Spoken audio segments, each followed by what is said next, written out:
And ये जो series of graphic cards थे मार्केट में अच्छी तरह पिटे हैं। एंड जिसको नहीं पता है ग्राफिक कार्ड्स काफी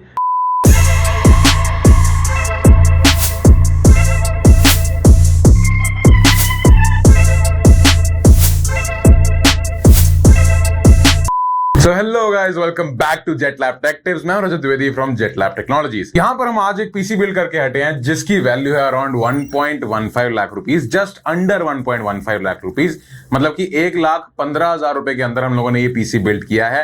एंड अगर आप इसकी स्पेसिफिकेशन सुन लोगे ना तो आप लोग भी हैरान रह जाओगे कि भाई 1,15,000 रुपए के अंदर भी कोई ऐसा पीसी बिल्ड हो सकता है क्या।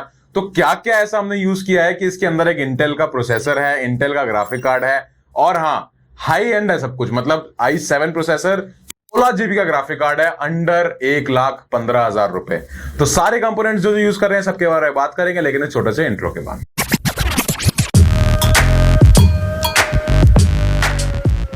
सबसे पहले तो अपनी वेबसाइट के बारे में बता देते हैं आपको। jetlabtechnologies.com हमारी वेबसाइट है जहां पर आप पीसी बिल्ड कर सकते हैं, ऑर्डर कर सकते हैं और हाँ, आप अपनी नीड के हिसाब से सारे के सारे कंपोनेंट्स को पिक एंड चूज कर अपना ड्रीम पीसी बिल्ड कर सकते हैं हमारे कस्टमाइज पीसी बिल्डर के अंदर जाके। इसके अलावा अगर आप बहुत ज्यादा कंफ्यूज्ड हैं, आपको नहीं पता कि कौन से कंपोनेंट के साथ कंपैटिबल होंगे, तो हमारे प्री बिल्ड पीसी सेक्शन में जाकर आप अपने लिए प्री बिल्ड पीसी भी ऑर्डर कर सकते हैं। एंड इतना ही नहीं गाइस, अगर आपको इंडिविजुअल कंपोनेंट भी लेना चाहते हैं तो jetlabtechnologies.com से आप जरूर से जाकर ले सकते हैं। आपके ऑर्डर करने के विद इन अ वीक ही, मतलब एक हफ्ते के अंदर आपको आपका पीसी या फिर कोई कंपोनेंट डिलीवर भी हो जाएगा। टॉकिंग ऑफ द कंपोनेंट्स, हम लोगों ने यहाँ पर यूज किया है इंटेल i7 13700K प्रोसेसर, जो कि एक 16 कोर और 24 थ्रेड का प्रोसेसर है एंड करंटली एक सेकंड टॉप लाइन माना जा सकता है कि इंटेल i9 से के बाद कोई अगर अच्छा प्रोसेसर माना जाता है तो वो इंटेल i7 13700K है। इसको हम लोगों ने पेयर किया है पूरा इंटेल इकोसिस्टम बनाते हुए, पूरा इकोसिस्टम मेंटेन करते हुए हमने यहां पर लगाया इंटेल का आर्क A770। एंड जिसको नहीं पता, इंटेल के आर्क सीरीज के ग्राफिक कार्ड्स अभी रिसेंटली ही लॉन्च हुए हैं 6-8 महीने पहले। एंड वैसे तो ये ग्राफिक कार्ड्स मार्केट में कुछ ज्यादा अच्छी इमेज लेकर नहीं आए हैं, बट फिर भी क्योंकि इतनी ज्यादा वीरैम है इसकी, तो जिस पर्पस के लिए पीसी यूज होने वाला है जिसमें हाई अमाउंट्स ऑफ वीरैम की जरूरत रहती है, तो उस लिए ये इंटेल का आर्क A770 यूज हुआ है जिसमें 16 जीबी वीरैम देखने के लिए मिलती है।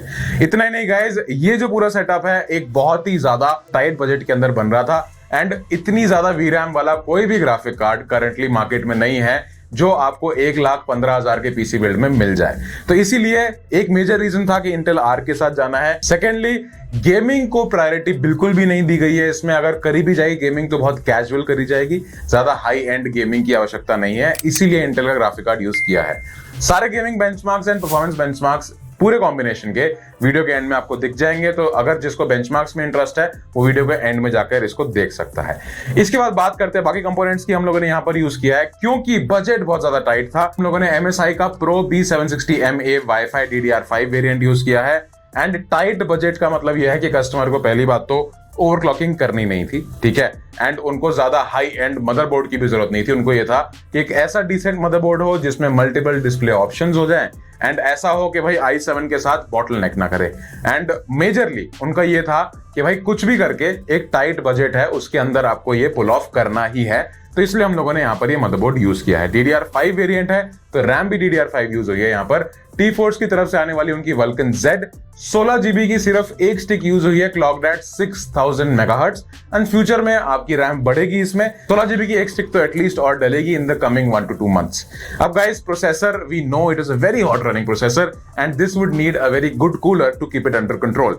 तो यहाँ पर हम लोगों ने बजट को ध्यान में रखते हुए एक कूलर ऐसा यूज किया है जो कि किसी हद तक इसको हैंडल कर सकता है। ऐसा नहीं है कि बॉटलनेक होने देगा, बट हाँ, इन आइडियल यूजेज अच्छा खासा ये हैंडल कर रहा था। बेंचमार्क्स में आपको इसके रिजल्ट्स दिख जाएंगे। जो कूलर हम लोगों ने यूज किया है यह डीपकूल का AG620 ARGB वेरिएंट, मतलब कि लुक्स को मेंटेन करते हुए परफॉर्मेंस देने वाला ऐसा एयर कूलर है जो आपको अराउंड 45 से 4600 की रेंज में मार्केट में देखने के लिए मिल जाएगा। एंड इंटेल i7 के लिए जस्ट एप्ट है। मैं ये नहीं कहता हूं कि it is the best air cooler for this, but हाँ, this is something that would do the job.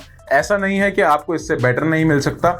इसका AK620 भी आता है, वो इवन बेटर कूलर है इससे, but again you will have to push little, आपको अपना बजट बढ़ाना पड़ेगा, थोड़ा सा स्ट्रेच करना पड़ेगा, वो भी आप उसके साथ यूज कर सकते हो। हालांकि हमारी रिकमेंडेशन तो ये रहती है कि भाई इसके साथ एक 360mm लिक्विड कूलर तो मिनिमम यूज करा जाए, उसके नीचे आप अगर जाओगे तो इसकी फुल पोटेंशियल तक आप इसको एक्सप्लॉइट नहीं कर पाओगे। इसके बाद बात आती है स्टोरेजेस की, तो we have gone with crucial P3 1TB Gen 3 NVMe SSD जो कि अराउंड 4500 की रेंज में आती है। And again keeping everything under budget, वो ही एक SSD ऐसी थी जो 1TB वेरिएंट आपको एक इतने अच्छे प्राइस पर मिल जाए। इसके अलावा अगर बात कर ले अपनी पावर सप्लाई की, तो टोटल इस पूरे सेटअप के लिए जो हमारी पावर नीड्स थी दैट वाज अराउंड 600 वॉट्स। तो हमने यहाँ पर 650 what deep cool PK650D use करी है, that is deep cools bronze rated power supply. अब बहुत सारे लोगों के दिमाग में ये क्वेश्चन आएगा कि भाई जब इतना भारी प्रोसेसर यूज किया है, इतना अच्छा ग्राफिक कार्ड यूज किया है, 16GB का ग्राफिक कार्ड है, तो सिर्फ 650 वॉट क्यों, 100 वॉट और बढ़ा लेते। तो गाइस देखो, बढ़ाने को तो आप चाहे कितना भी बढ़ा लो, कोई एंड नहीं है इसका, बट हमारी यूजेज 650 वॉट में कंप्लीट हो रही थी। एंड ऐसा नहीं है कि वीवर ज्यादा कंजूस थे हम इसके अंदर कि भाई 650 में हम 1000 रुपए फालतू बचा लेंगे, 1500 रुपए फालतू बचा लेंगे, ऐसा नहीं था। हमें जरूरत ही नहीं थी 750 वॉट की। ये जो प्रोसेसर है मैक्सिमम 200 या 210 वॉट मैक्सिमम ड्रॉ करता है। जो ग्राफिक कार्ड है आपका वो मैक्सिमम 230 वॉट ड्रॉ करता है। एंड थोड़ा सा बफर एंड मिसलेनियस जो आपके कंपोनेंट्स है उनके हम अगर 50-100 वॉट और भी मान लें तब भी 550 वॉट मैक्सिमम बनता है। मैं तो 600 कह रहा हूं। तो in that scenario 650 what is the right choice मेरे ख्याल से। एंड ऑन दिस नोट अगर मैं बात कर लूं अपनी कैबिनेट की, तो कैबिनेट जो हम लोगों ने यहाँ पर यूज किया है that is the anti sports ice 410TG। That is very budget cabinet, but it has everything that you would need in your cabinet. It has all kinds of ports, Type C port भी इसमें आपको मिल जाता है। 360mm radiator आप top पे mount कर सकते हो। 4 ARGB फैंस हैं that can be controlled through the motherboard। GPU mount भी मिल जाता है, GPU स्टैंड भी मिल जाता है। तो बहुत कुछ है, मतलब जो जो आपको चाहिए सब कुछ इसमें है। And price it is just under 5000 rupees. तो उस वजह से कि 1,15,000 के बजट में एक ऐसी कैबिनेट आ जाए कि जिसमें आप सब कुछ कर पाओ, this is something that we thought of. इसके अलावा गाइज ये तो हमारा पूरा पीसी बिल्ड है जो मैं बता रहा हूँ 1,15,000 रुपए के अंदर है, जो कि अब जल्दी से हम इसकी टेस्टिंग कर चुके हैं। वैसे पैकेजिंग क्विक शिप होगा, बट उससे पहले आपको थोड़े से बेंचमार्क्स बता देते हैं। देखो सबसे पहले तो हम लोगों ने इसके सिंथेटिक एंड गेमिंग दोनों बेंचमार्क्स करे हैं। रिजल्ट्स हम सिर्फ गेमिंग के आपके साथ शेयर करेंगे, बाकी टेम्परेचर्स में आपको बता दूंगा सिंथेटिक बेंचमार्क्स में क्या थे। एंड ऑल्सो इन गेमिंग, तो जिनके दिमाग में सवाल ये है कि भाई इस कूलर के साथ क्या टेम्परेचर्स रहे होंगे in gaming and in ideal usages, तो आइडियल यूजेज में जो टेम्परेचर्स थे जहां पर आप नॉर्मल पीसी यूज कर रहे हो that was around 45 degree Celsius, इसके ऊपर नहीं गए। अगर हम गेमिंग की बात करें तो वैसे तो बहुत सारी गेम्स इंटेल के इन ग्राफिक कार्ड के साथ कुछ खास सपोर्टेड नहीं थी, बाकी उन सब में उन जो चल रही थी उनमें द टेम्परेचर्स और मैक्सिमम 55 to 60 डिग्री सेल्सियस, तो वो भी इस कूलर ने काफी अच्छा कंट्रोल करके रखा। अब बात आती है हमारे सॉफ्टवेयर की सिंथेटिक बेंचमार्क्स की, तो थोड़ा सा जब आप इसको मतलब इतनी हाई पोटेंशियल तक इसको स्ट्रेच करोगे तो टेम्परेचर्स तो चाहे आप अच्छे से अच्छा कूलर भी लगा लो तब भी 95 to 100 डिग्री टच होंगे। एंड इसमें भी हुए हैं। इन दिस अगर हमने सिनेबेंच R23 टेस्ट किया तो मैक्सिमम 100 डिग्री टेम्परेचर गया है, but in normal scenario in your workability आप उतना कभी भी प्रोसेसर को स्ट्रेच करोगे नहीं, वो होगा ही नहीं। तो इसलिए मैक्सिमम पोटेंशियल तक जा रहा है, हैंडल कर रहा है, पीसी ऑफ नहीं हो रहा है, एवरीथिंग इज फाइन। बट हाँ, अगर आप एडिटिंग यूजेज हो, रेंडरिंग निकाल रहे हो तो तब भी अराउंड 70-75 डिग्री से ऊपर टेम्परेचर नहीं जा रहा है। So that is also fine in this weather. जहां पर दिल्ली में इतनी गर्मी है, हमारे यहाँ पर खड़े हुए पसीने निकल रहे हैं, तो वहां पर इतनी गर्मी के अंदर भी मतलब ठीक ठाक से टेम्परेचर्स थे। अब बात कर लेते हैं रिजल्ट्स की, तो यहाँ पर हम लोगों ने साइबरपंक 2077 सबसे पहले खेल के देखी। तो इंटेल का जो ग्राफिक कार्ड है गाइज, ये साइबरपंक को सपोर्ट नहीं करता इतना कुछ खास। तो रिजल्ट्स मतलब गेम वाज अनप्लेएबल, कि आप हाई सेटिंग्स में तो गेम खेल ही नहीं सकते थे।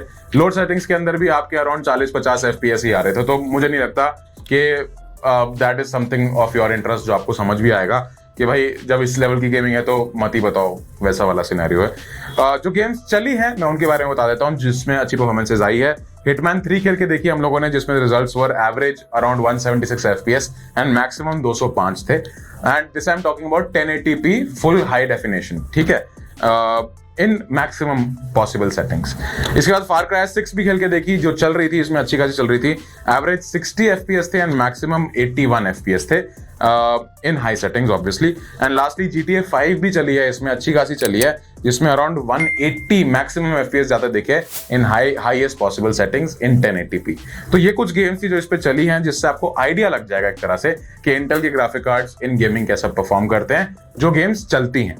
बाकी बहुत कुछ है, बहुत लंबा रास्ता है इंटेल के ग्राफिक कार्ड्स के लिए। There is a long way कि बहुत सारे ड्राइवर्स इनको लाने पड़ेंगे जिसमें कि गेम्स कंपैटिबल हो, सॉफ्टवेयर कंपैटिबल हो, बट यस जो चल रहे हैं they are working very fine. So on this note guys, I hope कि आपको ये वीडियो पसंद आई होगी। आई होप कि आपको ये पीसी जैसा दिख रहा है और जितने कॉस्ट में आ रहा है आपको पसंद आया होगा। एंड इसी के साथ गाइस मैं चलता हूं आपसे। यहां तक अगर वीडियो देख रहे हो तो वीडियो को लाइक करो, चैनल को सब्सक्राइब करो एंड देखते रहो जेट लैब टेक टिप्स को। सो मैं Rajat Dwivedi from Jetlab technologies, मैं आपसे मिलता हूं।